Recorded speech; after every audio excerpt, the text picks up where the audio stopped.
Welcome back, guys, to another episode of the More Life podcast. My name is Bart, if you're new around here, and this week we are here with Lauren Coyle. Lauren Coyle is from Onward Studio, and she is the owner and founder of a branding and web design and illustration studio for women-owned and conscious brands, and we're going to get into all of that stuff. But first, Lauren, please say hello to everybody. Hello. It's great to connect here. Yeah, we're super excited. I've been a fan of yours, watching some of your stuff on social media, seeing your style and your approach. It's very specific and it's unique, and I think you do a lot of great work. So I'm happy to have you here. I'd love for you to maybe explain a little bit about who you are and maybe where you started doing some design stuff to our audience so they can get a better sense of who you are. And we're going to talk about a lot of fun stuff afterwards. Sure. Yeah. So I guess we'll start not from the beginning, but basically I started out going to design school. So I, have been in the industry for over 10 years, which is kind of crazy to think about. And when I graduated, just to a little backstory, when I graduated from design school, I graduated right around the recession. So it was very hard for me to really just land a full-time gig alone. So I was doing a lot of freelance then. And never really thought of running a business or any of that. And so I started doing freelance there, and the idea of the business came about around that time. And after that time, I basically got a full-time job, but that itch to run my own business kept coming back to me. And I realized cool. All right, there's something here. I liked my job at the time. I loved the people I worked with. That was a lot of fun, but it wasn't fully filling that need. And I kept feeling that way. So I basically, at that time, went part-time, kind of creating my own business, the Onward Studio, which actually started out with, as you know, stationery and home goods line. So it actually was just my designs on the stationery and home goods, just kind of really wanted to craft a brand and playing around with that, and kind of just totally different from what I was doing full-time. I was working in publishing for design. Oh, wow. And then it really catapulted into full-time in 2018. And at that time, I realized that I loved creating this brand so much, and I knew how much work went into crafting the brand that I created, that I started getting inquiries from people needing help with either illustration or just their own brands in general. And I realized how much I loved working with primarily other women, men too, of course, but primarily other women-owned businesses, and helping them craft their brand in both the creative and conscious spheres. And I'll say the reason why I work with those types of clientele is just I'm generally interested in those things, and it just naturally attracted them in that way, just kind of showing up as myself. Yeah. In my That's brand. Awesome. Yeah. That's really, really cool. And, graduating around that time, that has to be frustrating, because it's come on, guys, the universe is yelling at you, right? It's I wanted to be done school and start this new adventure and journey, and meanwhile it's very hard to find a job, let alone full-time, let alone in a department or industry where people kind of feel like they don't need to have it. Businesses are not always especially established businesses are not always prime, ready to switch everything up and bring somebody in and do that kind of stuff. You kind of have to find people who are ready for that type of transformation inside the company. So definitely, I think that's really cool. And you keeping it very honest and genuine in working with women and conscious brands, right? Stuff that you like. Why not? Why would you not want to work with things that make you excited to do that type of stuff? So for people that don't know, what is a conscious brand? What does that mean? That's a great question. Because I really kind of created that as an umbrella for a couple different things, I guess. So when I say conscious, I mean wellness businesses, spiritual businesses, something I'm just generally interested in, more sort of the spirituality, not necessarily specifically a religion, but spiritual world. Spiritual things, yeah. Yeah, and then also sustainable. So it's really an umbrella for those three different spheres. And of course, they can all kind of interconnect, and then they can also interconnect with creativity too. So it's kind of just like my general interests and things that are important to me. Like sustainability is really important. I think mindset and being conscious and working on your wellness is so important. And it's something I just talk about a lot. So I just start to naturally attract those businesses. Yeah. Yeah. And you found the intersect of like your interests, and it kind of shapes but also aligns your skill set, right? Like you ended up, designing things that inspired you, and you were being inspired by the things in that industry already. And the wellness industry, that's a good place to be anyway. It's such a booming space where there's so many different brands and companies and approaches to do things. I feel like if you have a very cool or interesting font and an arch, you're going to be fine. You know what I mean? Like there's so many different elements that people love. It's kind of thriving right now. And at least what I see I don't know if you're a Dribble fan. I'm on Dribble all the time, or Behance looking at inspiration and stuff like that, or even on IG. You start to see some of these approaches come you didn't see maybe 5 years ago, and now it's very prevalent in a lot of places, and how you see the work transform the whole industry. You mentioned that you started doing some stationery stuff, and I guess were you selling that, or was that just something you were doing for like a small niche, or was this also in the same vein? Yeah, so it's funny. Honor Rwanda Studio actually started out as really like the line. That's what it started out as. I wanted to first off create an Etsy shop to kind of just get started with it. But then I realized, I want to see my stuff in stores. So then I started reaching out to wholesalers, really small boutiques for the most part, getting my stuff in stores. So it started out as a product-based business. Wow. And I really wanted to share sort of like, in my work, I shared also quotes that were important to me, uplifting things, funny things, just things that made people feel connected and wanted to share and either give that to their loved one or have it for themselves. And that's really I'm so happy I did that, because I think that really helped, first off, like carve the way where I am now and who I'm attracting.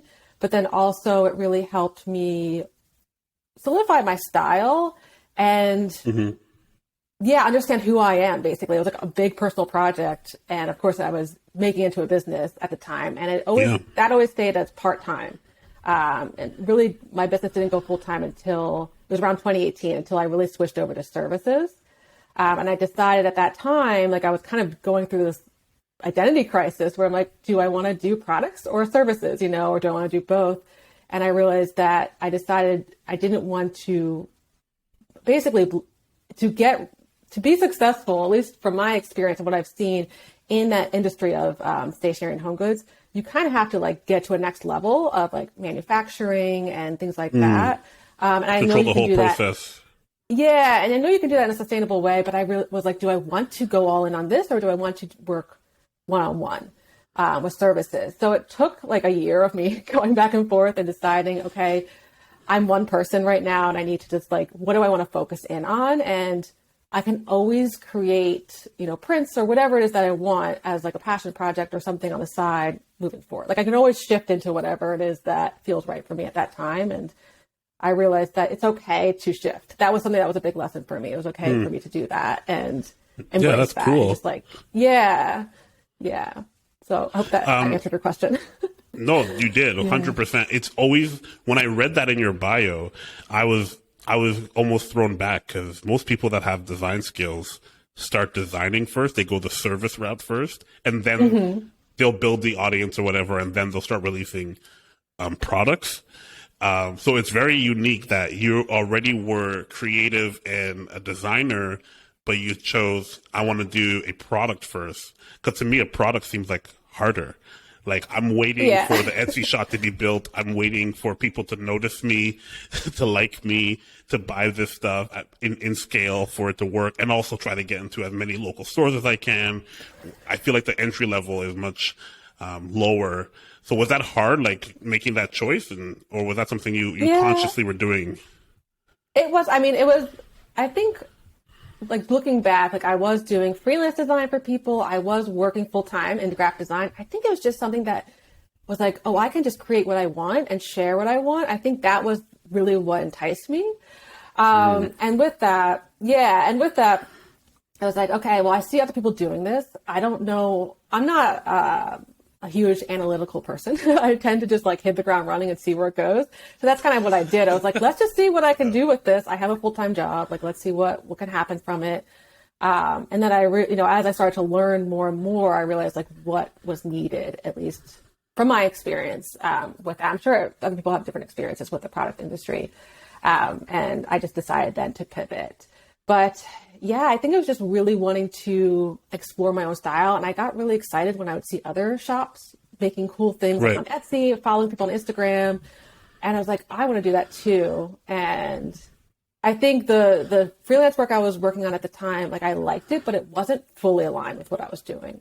Along with even the full-time job I had was like, okay, this isn't really what I want to do for the rest of my life. And it isn't fully expressing who I am creatively.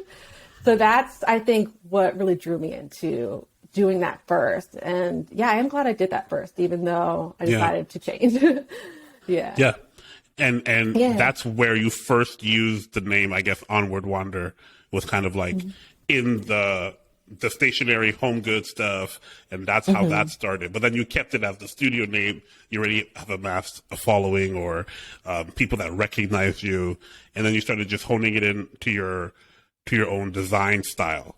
What would you say is your biggest inspiration for like honing it in, whether it's like just passion projects, personal stuff, or was it more like the more I worked with clients, the more people kept coming to me because they liked specific things that they'd seen me do? So you're asking if like it was passion projects first? Is that? Yeah. Like what helped you cut your teeth on the skills, or on not even the skills, on the style of like your brand? Yeah, I would say that's the biggest thing is I feel like it was really like passion projects. And then it attracted people that are like, oh, I like what you did here. And then it allowed me to kind of explore, I don't want to obviously do carbon copies for every brand. Of course, I want to make them unique to themselves. But it also like they saw what I was capable of then. And I realized that with a lot of clients, they need to have some sort of a sense of what you can do. I mean, before they want to hire you, and if you're doing work that isn't fully aligned with what you want to do, I find that you're going to attract those same people that, aren't fully aligned with you. So it's like almost having to stop and say, okay, like I'm going to create my own work. I even did that with my services when I was transferring over. I'm like, okay, there's like a sustainable fashion line. I would love to work on something like that. So I'm going to create this brand just for fun. And it allows you to kind of exercise your creativity and like different styles that you want to explore or different strategies that you want to explore. Yeah. And that has actually, really cool. Yeah. And that personal project has brought in people interested in working with me. And they, from what I've learned is they don't seem to care if it was personal or client for the most part. They just know what I am able to do. Yeah. So you would publish those on a portfolio, even though it was a passion project, a fake company, but it was inspired maybe by whatever. And then you would just post it and be like, hey, this is some of the stuff that we're able to do.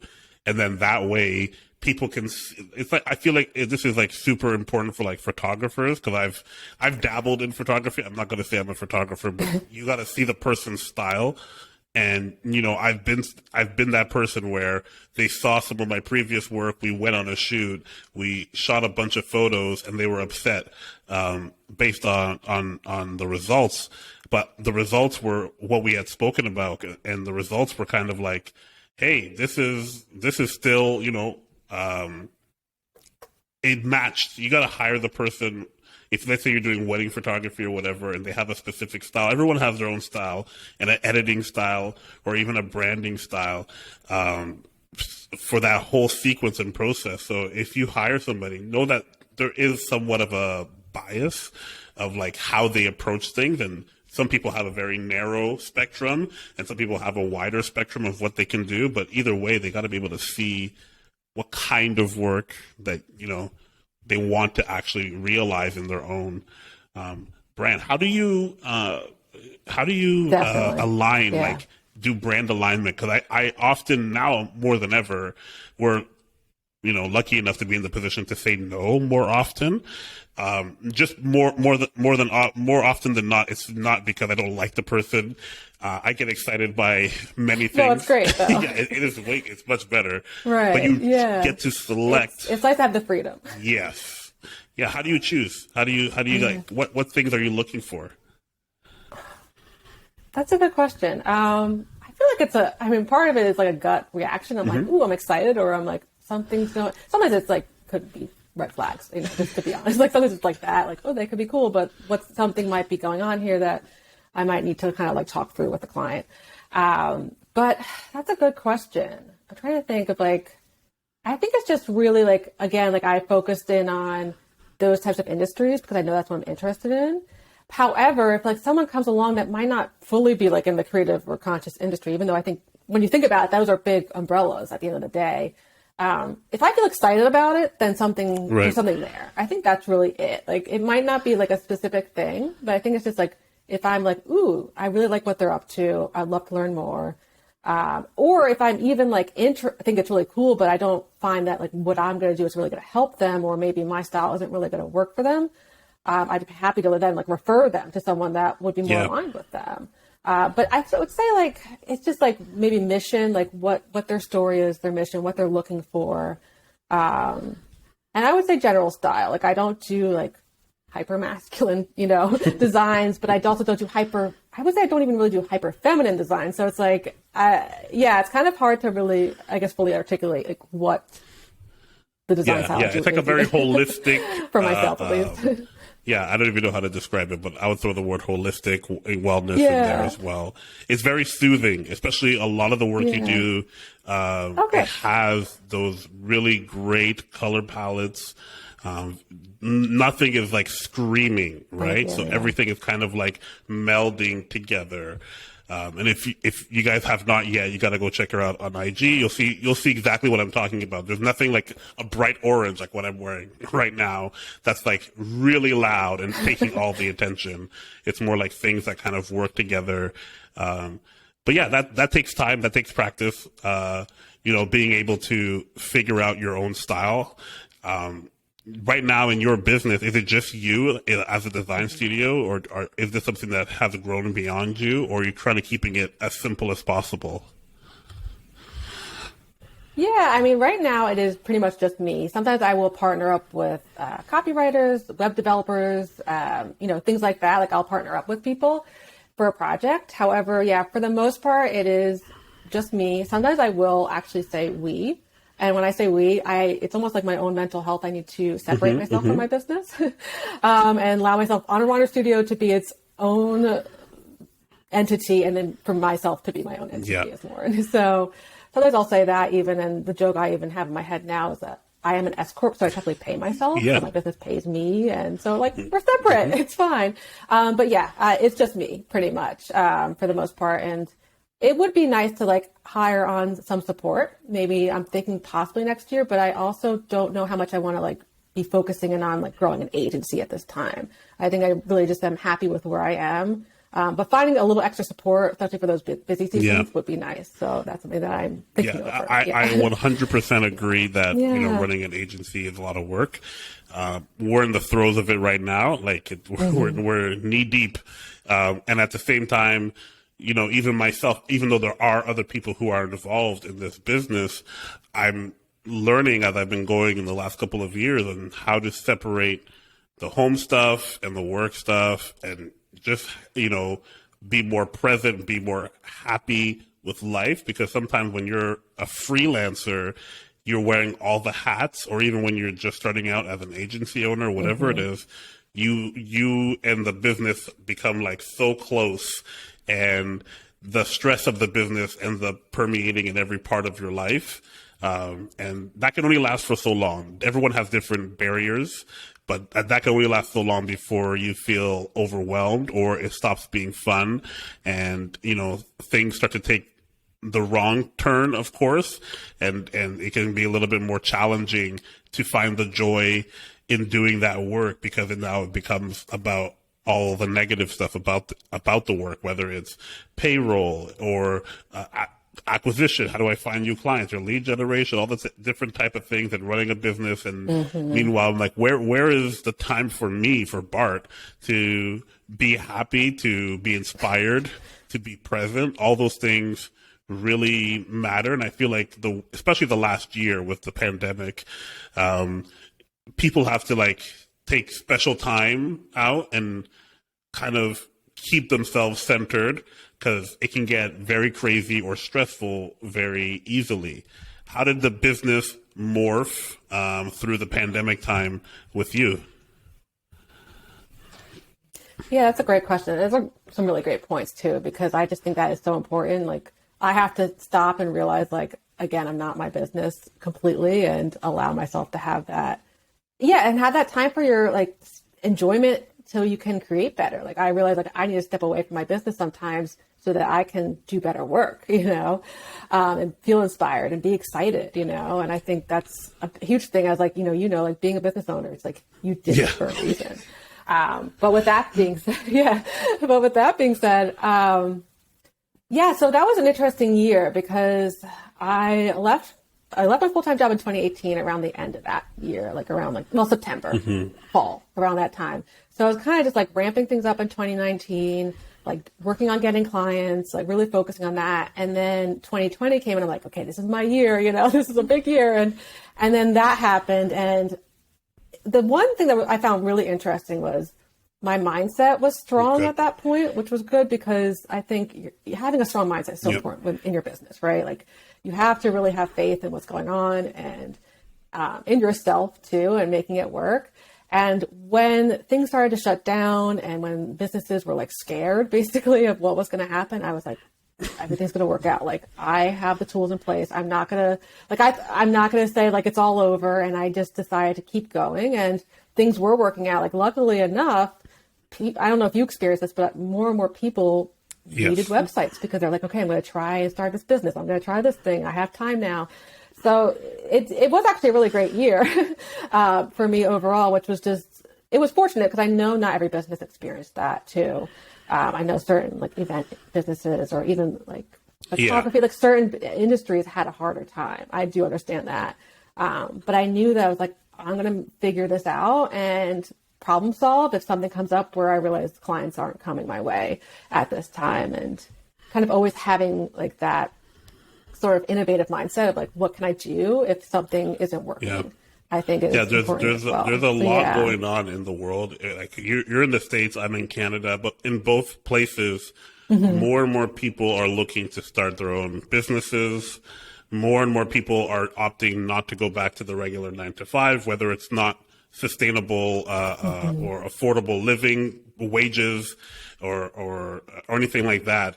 People are electing to either not go to work, collect a check, or both, or try to start something on their own. But the one thing that the pandemic really taught us is you can't have all your eggs in one basket.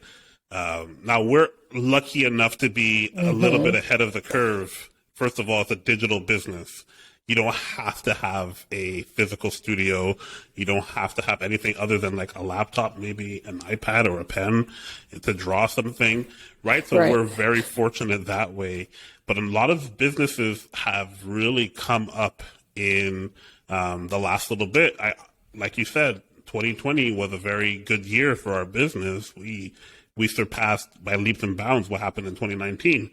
And I think we'll see even more of that as more people are trying to find or navigate, the digital sphere, and to maybe keep my job, but maybe start an Etsy shop, and maybe I need a brand because I want to start making mugs or selling candles or baking goods or whatever it is. Like, it's a whole new world right now. It's kind of been opened up to us. Yeah, I find it really exciting too. Like, I think, yes, 2020 was a very tough year for a lot of reasons, but in another way, it was like kind of an expansive year for a lot of people too. Like, I just think I get really excited when someone starts their own business or has their own business. Especially like, let's say 5 years ago when it wasn't as common as it is now. I'm like, oh, you're doing something. That's so cool. Like, especially when I was starting. And I just think it's so exciting, because I think it's just like we can have more control in our lives and like autonomy. And like you said, like, I think it's just like, going off on your own it's can be tough, but I think it's just like the whole idea of having your eggs in one basket, like that really says something about having a full-time job. I think, yes, they can be great. And if you're happy with where you are, that's great. And that's what you want. But I think there's a myth about, what's the word? The security of having a full-time job. You know, I don't think it's as secure as people, you know, as society is letting it be. And I think, especially now, it's just becoming more and more, it's like empowering to have your own business because you know how to craft those skills and create that longevity. And you know, like if things go downhill, you know, like you can make it work and you know what to do, or you know that you can figure it out. Like you have that kind of backbone. It sounds crazy now, but I think in the future, everybody will somewhat be their own brand. You know what I mean? We're already seeing it where everyone has like their online presence, their Instagram feed is like a curated portion of what they want people to see about them. And I think in the future, you know, 5, 10 years, 20 years, we're going to see more people like either monetize their hobbies or start side hustles because it's required or because it's a stress reliever, like something like, you know, if you're woodworking or whatever, just flip on the camera and record it and explain what you're doing. And people will be like, I get caught on this all the time on no other app but Facebook. I don't even use Facebook that often. They have like the video section and there's this guy who's like forging something in a stove and then he's creating like, I don't know, like a metal fence. But I'm sitting there watching a 15-minute video of somebody just doing some millwork or some carpentry or whatever it is. And it's almost like soothing. It's almost like ASMR or something where it's like, I'm not thinking about anything else except what's happening here. It's not even narrated. It's just like some cheesy music in the background. But I think the content creation portion of it, at some point, we're going to reach a new level of peak. I don't know how else to explain it, but yeah, everyone's kind of already starting to do that where it's like, you know, we used to have a lot of channels or YouTube accounts used to be more watching, and they're seeing the uptick now on YouTube channels are mostly people who are creating. So they still haven't overtaken the watchers, but it's getting there. It's growing where there's going to be, I guess, in the next like 20 years, more people creating stuff on YouTube than people who are watching stuff on YouTube. And it's just interesting to see like how people's behaviors are changing because of the whole security factor. I can't, you know, the way I always explain people who are on the fence about moving into, you know, self-employment or starting a business is the job that you have now, that is the maximum that they're willing to pay you. That is the most, that's the ceiling. And when you work for yourself, if you know, sometimes you're starting out small. Let's say you make $10,000 in a year and you were just doing it part-time. Well, imagine what you can do if you're doing it full-time. And imagine if you refined your process or whatever. Now you're talking, okay, maybe I can reach this level or this level or this level. And the amount of input that you put into the business can quadruple in output. So you have to think about it as two very different levels or two very different containers. Whereas in this one container, when you're working for somebody, even if they give you incremental raises, it's only going to be at a small percentage. So you're going to be in that same bracket. And that's all they will ever see your value as to that company. But if you invest in yourself, that's when the sky's the limit, because who knows, one blogger can blog about you and can change your whole life. Like you can be featured in a magazine and your business can be transformed or be, you know, picked up by a store or a podcast network, whatever it is. So I always tell people, if it's something you want, because I know there are a lot of people who are very happy in their 9-to-5 jobs, you know, that, and then keep doing that. Don't rock the boat. But for those people who are looking for, how do I not put everything in one place? How do I venture out because I've been feeling something inside? I'm like, you got to think about this realistically. It's not easy, but at the same time, having the same job for 30 years isn't easy either, because that doesn't exist anymore, right? Like people get let go and people have to move on to job, and that creates insecurity. That's a little bit, you know, I don't know. That's my view on that part, anyways. I had another. Go ahead. Did you want to say something?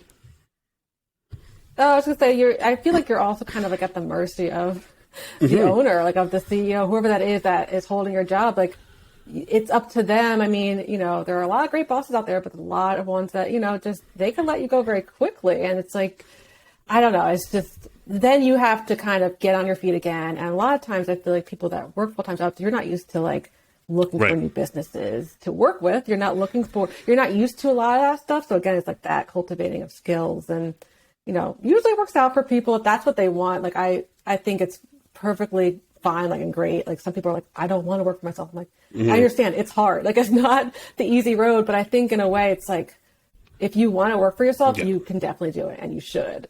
Even if it feels scary, like go for it. That's like my little. I'm always like 100%. Go for it. Yeah. And some people don't have the personality where it's like, I'm not going to be disciplined enough. I need to like have a job where I can go somewhere and they make me go there. And if I don't go there, then I won't be able to like afford my food or rent. You know what I mean? Like some people are like, I need this to work. Sure.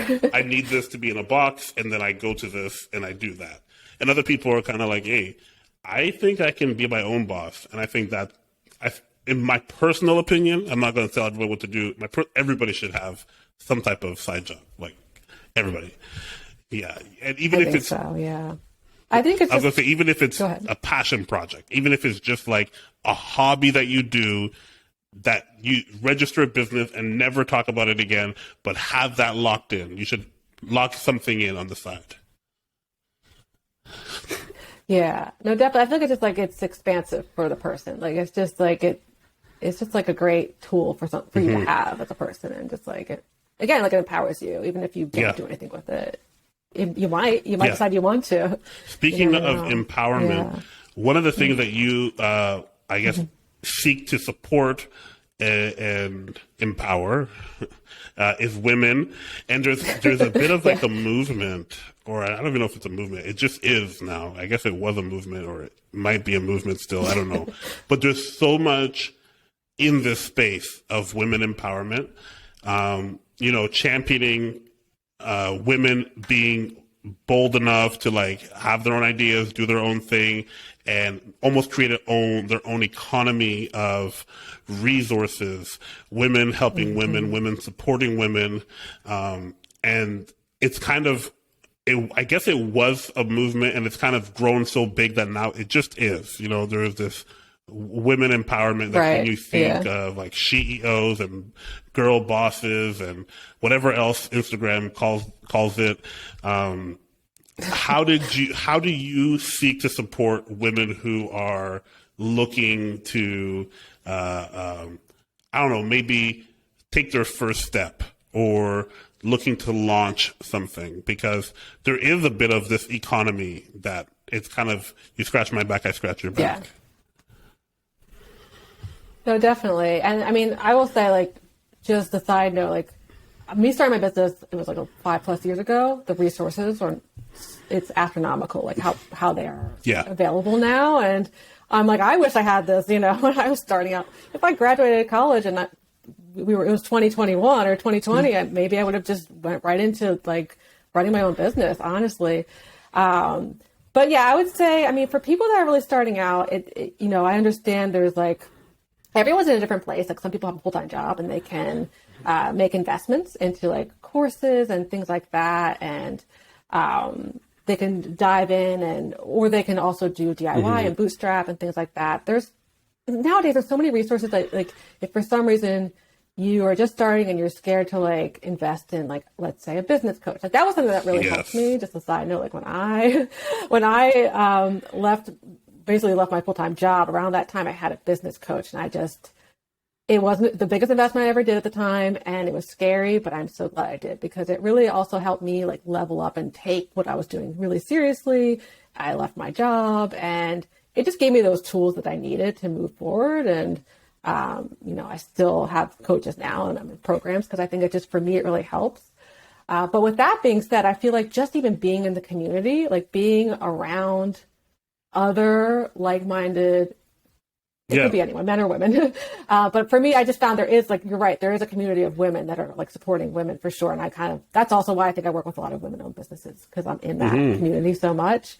And I just feel like seeing them do the things they want to in life and like really just being successful for me has like been like, okay, I can do this too. It's like an example of like, oh, I can do this too. And yeah, sometimes you can get stuck in that comparison trap. So sometimes you like are beating yourself up that you're not farther along. So it's like kind of like a weird dynamic that can happen there. But when those days happen, just like turn off your phone. Like basically just stop looking. It's okay. Like you just take a break, because I feel like that will happen to all of us. That even happens to people that are like wildly successful. I've heard them say it, like getting stuck comparing themselves to someone else. Like that's just the human condition, I think. But yeah, long story short, I think like finding the community is really important, and I think will really help, like, first off, create connections, but also create like a healthy mindset for yourself. Because I found that just growing up, like a lot of my friends right now, like they all still are just like, they have full-time jobs, or they're not doing their own thing. And it was hard to like, they support me and they're super proud of me, but it was hard to find that like camaraderie, I guess, of like what I was going through. And finding those other women and just people really, in the business community, like running your own business, entrepreneurial community, was really helpful. I think that was like the number one thing. And then when you're ready, like I would say, like finding a business coach, and again, like find one that feels right for you. Like, check in with yourself, like make sure it aligns with you. And also whatever courses that you're looking for. There's just so much out there now that's really cool. And one thing I've always thought of, and I think this is a conversation I've heard a lot lately, is that in design school, and I still think they're not doing this, they're not teaching people how to run their own business, how to price, how to do a lot of those things. I don't know, maybe I'm not saying for every school, but from my experience and for a lot of design schools, I keep hearing it, like you're not getting those skills. And I feel like I'm hoping there'll be a shift, in that, because especially with the movement that's going on. So it kind of leaves you just, out in the dark, just like how do I even do this? And nowadays there's so much out there. Yeah, I was in school in the era of, we're going to help you by teaching you how to do an interview to land like an agency job.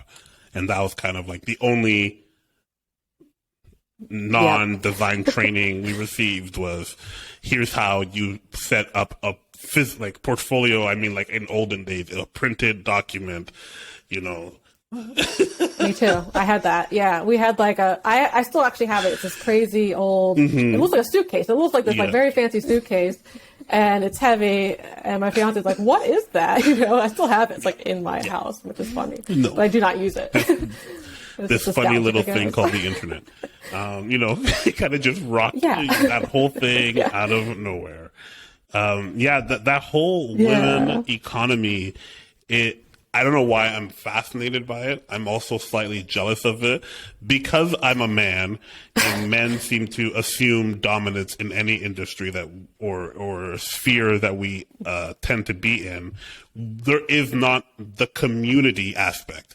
We just assume, well, you are doing it and I am doing it and we shall both do it. Whereas women are like, you're doing that? That's awesome. I want to help you. And your other women are like, that's great. We should start a club, or we should, you do marketing, but I do photography. Let's do that. And that doesn't exist for men, which I understand. We have a lot. And men being assumed in positions is one thing, but I'm like, the actual interconnectedness with another person and helping each other because we're both just trying to figure it out.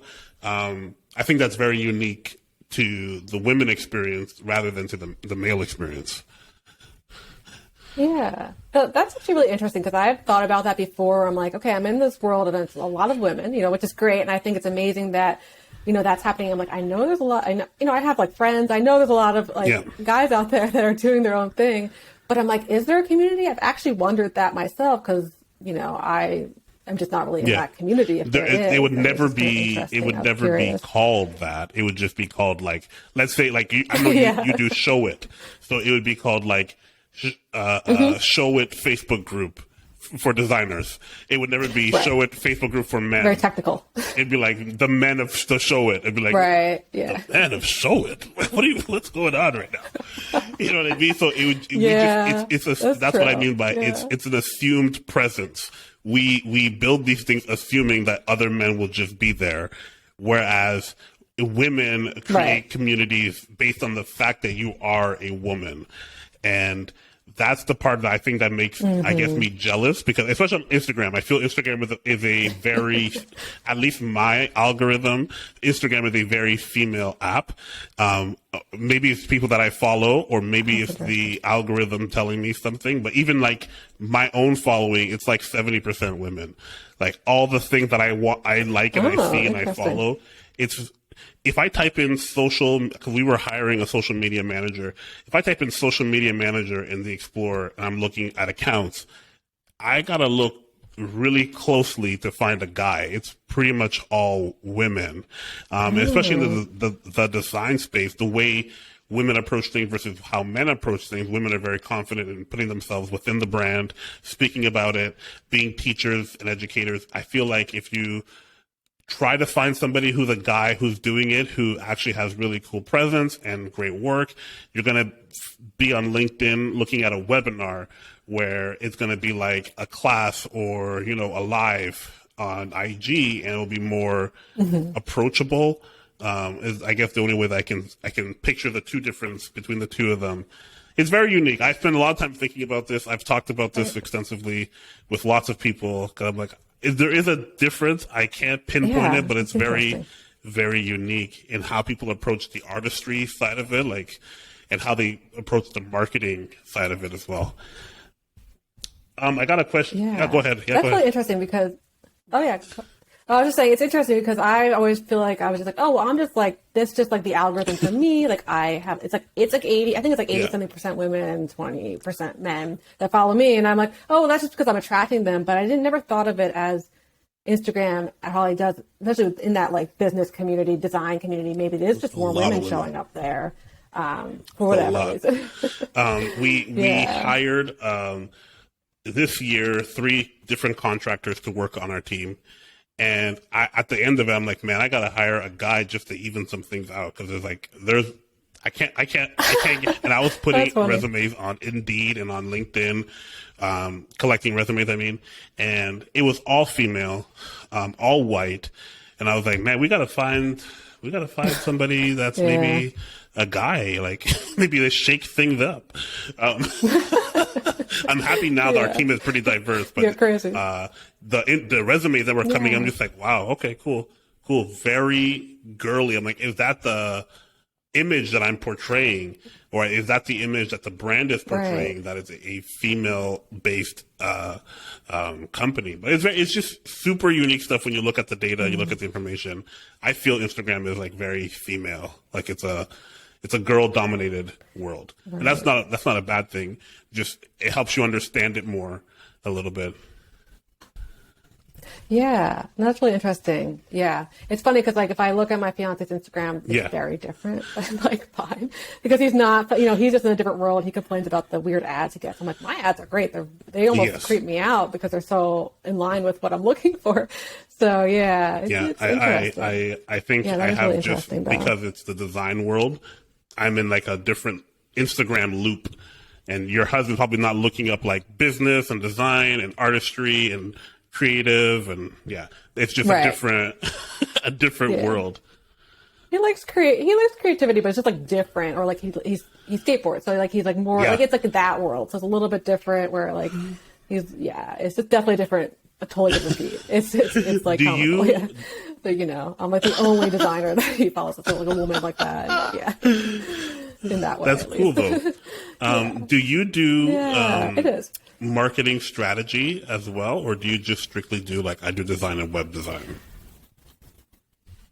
I would say I will lightly help people with marketing just from my knowledge, but I would say marketing is its own beast, So that's something that I don't focus too much in on. If someone really wanted like full support with marketing, I do have some connections that I would partner with that person or refer them, and have them like help them with that. yeah, especially like, or social media marketing, especially, or like management, that, I hate social media. It's, it's like its own thing. I give the social media managers so much credit because I don't know. I don't know if I could do that personally. That's the thing. I help with like certain messaging. I help with like cultivating that brand, or like if they have a question for me and I have the answer, I'm happy to like give them that. But I also say I'm not a marketing specialist. That makes sense. And in terms of like you, would you say you're a designer first and an artist second, or an artist first and designer second? That's a good question. I feel like, I don't know, because I feel like for me, design and art really kind of, for me personally, like integrate. Like I feel like design is art in its own way, but then obviously design is problem solving. It's a lot of things, That's a hard question actually for me, because I feel like when I started, like it was more me being like illustration artist and creating designs. I would say technically I'm a designer first, but I feel like I have this like, not like fine art edge, but like almost like every design I create, I want it to be like its own work of art. That's really cool though. Even like the type, like even like letter forms. Like I'm obsessed with typefaces and just like how each letter is like its own work of art. Like, and just kind of that unique spin Have you created your own typeface before? Yeah. I have not. I have done it. I mean, with like branding, like, I'll go in and like massage it. Totally manipulate. There's times where I've like changed a font or a typeface to where I'm like, this is not even the typeface anymore that it once was, for like a brand. But I have not created a typeface or a font or anything. That is a goal of mine. Cool. I would want to do it so bad. Oh, nice. Yeah, I want to do my own awesome. typeface. There's this designer that I follow on Instagram, who I would love to have on the podcast if she happens to be listening, Jen Wagner. She's on Creative Market. She has lots of cool typefaces, and I'm just like, oh, this is so inspiring. Like, because sometimes you see the type, you see the font, and it inspires almost everything else based on the curvature and how it's laid out and some of its characteristics. And I feel like, the right type can complete or ruin a whole brand. Yeah. No, I totally agree. Like there's personality in every typeface too. And like, it's kind of hard to almost fully like, so I'll explain certain things to my clients. Like, I'm like, this is why I chose, this typeface. This is why this is lowercase or uppercase. But sometimes it's hard to fully even articulate like just that feeling you get when you look 100%. At a typeface. At least for me. Yeah, it's very unique. It's one of those like niche sectors of design. It's like, people that make icons and people that make typefaces and these different glyph packs that go with the fonts, and how it can be very expressive and very tonal in its own way, and how you approach it. And then you can then imagine it in a whole different light and, contrast it with whatever else inside of a brand that can be its own unique type of thing.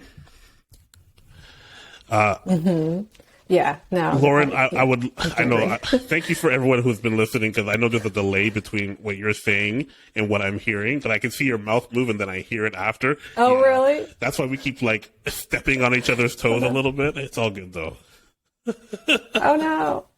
Yeah, I heard a little bit of like a moment, like a delay going on, and then I'm like, am I breaking up or not? Yeah.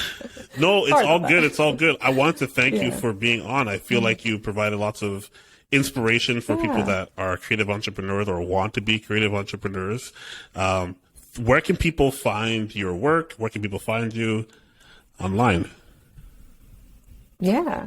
So I tend to hang out on Instagram the most, I would say, for better or for worse. So I am there it's at Onward Wander Studio, all spelled out. And then also I would say if you want to check out my website, my work, you are interested in working together, or check out my blog, whatever, connect in any way. I'm at ow-studio.com is my website. Those are the two main places other than Pinterest, really, that I'm at. Yeah. I believe I'm on Dribble and everything too, which I love to check in on, but I have to update that. So yeah, I'm not going to, I won't be doing that. That's not a problem. Yeah. Thank you so much, Lauren, for being here. This has been the More Life Podcast.